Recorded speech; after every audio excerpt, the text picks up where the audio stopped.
Galileo Galilei का जन्म आधुनिक इटली के पीसा नामक शहर में 15 फरवरी 1564 को एक संगीतज्ञ परिवार में हुआ था। इनके पिता विंसेंजो गैलीली उस समय के जाने माने संगीत विशेषज्ञ थे। वे ल्यूट नामक वाद्य यंत्र बजाते थे। यही ल्यूट नामक यंत्र बाद में गिटार और बैंजो के रूप में विकसित हुआ। अपनी संगीत रचना के दौरान विंसेंजो गैलीली ने तनी हुई डोरी या तार के तनाव और उससे निकलने वाले स्वरों का गहनता से अध्ययन किया तथा यह पाया कि डोरी या तार के तनाव और उससे निकलने वाली आवाज में संबंध है।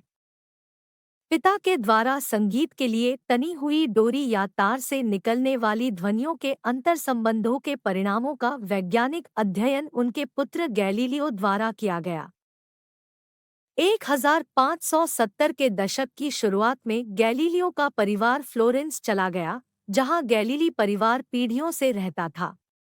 अपनी मध्य किशोरावस्था में गैलीलियो ने फ्लोरेंस के पास वलोम्ब्रोसा के स्कूल में पढ़ाई की और फिर 1581 में पीसा विश्वविद्यालय में मैट्रिक किया, जहां उन्हें चिकित्सा का अध्ययन करना था। हालांकि वह गणित के प्रति उनकी रुचि ज्यादा थी और अपने पिता के विरोध के बावजूद उन्होंने गणितीय विषयों और दर्शनशास्त्र को अपना पेशा बनाने का फैसला किया। 1581 से गैलीलियो ने खुद को अरिस्टोटेलियन दर्शन, एरिस्टोटेलियन फिलॉसफी और गणित पढ़ाना शुरू कर दिया। 1585 में गैलीलियो ने बिना डिग्री प्राप्त किए विश्वविद्यालय छोड़ दिया और कई वर्षों तक उन्होंने फ्लोरेंस और सिएना में गणितीय विषयों की निजी शिक्षा दी। 1588 में उन्होंने Accademia delle Arti del Disegno Florence में शिक्षक के रूप में कार्य प्रारंभ किया। 1589 में वे पिसा में गणित व्याख्याता के रूप में कार्य शुरू किया। 1592 से उन्होंने पौडा विश्वविद्यालय में ज्यामिति, यांत्रिकी और खगोलशास्त्र पढ़ाना प्रारंभ किया। इस पद पर वे 1610 तक रहे।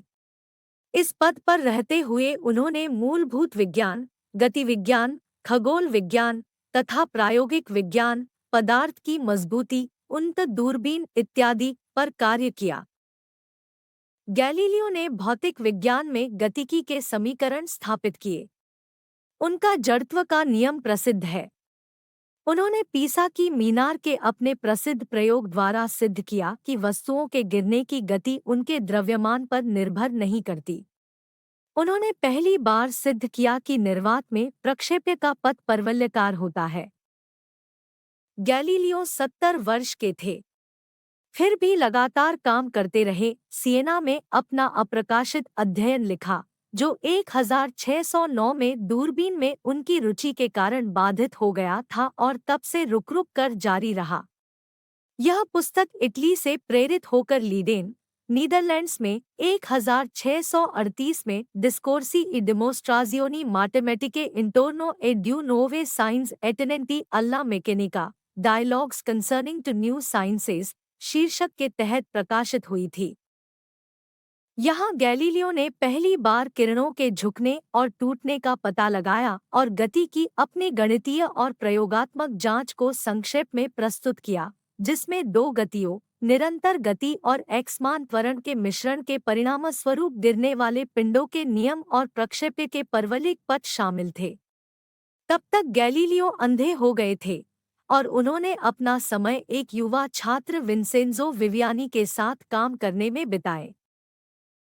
8 जनवरी 1642 को बुखार और दिल की धड़कन बढ़ने के कारण 77 वर्ष की आयु में गैलीलियो की मृत्यु हो गई। टस्कनी के ग्रैंड ड्यूक फर्डिनेंडो द्वितीय उन्हें सांता क्रोस के बेसिलिका के मुख्य भाग में उनके पिता और अन्य पूर्वजों की कब्रों के बगल में दफनाना चाहते थे और उनके सम्मान में एक संगमरमर का मकबरा बनवाना चाहते थे।